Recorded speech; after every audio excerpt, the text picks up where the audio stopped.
واللہ ما طلعت شمس ولا غربت.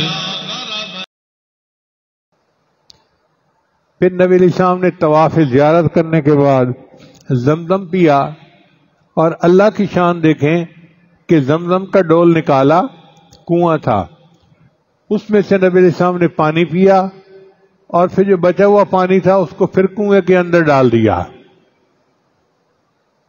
سبحان اللہ. آج جو لوگ زمزم پیتے ہیں وہ گویا نبی علیہ السلام کا بچا ہوا پانی پینے کا بھی شرف حاصل کرتے ہیں. زمزم کو آب کوثر کے اوپر بھی فضیلت حاصل ہے.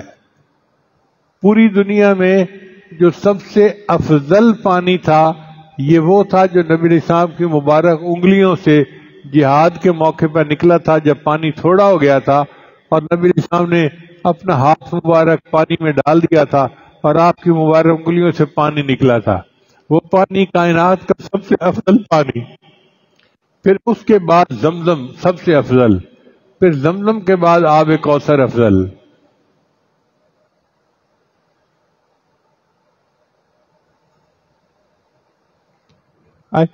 ایام میں تشریق کی راتیں نبی علیہ السلام نے منا میں گزاری.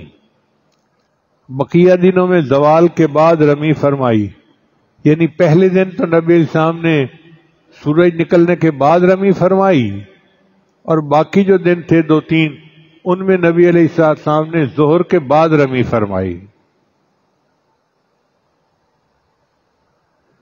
پھر نبی علیہ السلام منا سے واپس مکہ مکرمہ کی طرف چلے تو راستے میں ایک ہے وادی محسب، اس میں نبی علیہ السلام نے ظہر، عصر، مغرب اور عشاء یہ 4 نمازیں پڑھیں.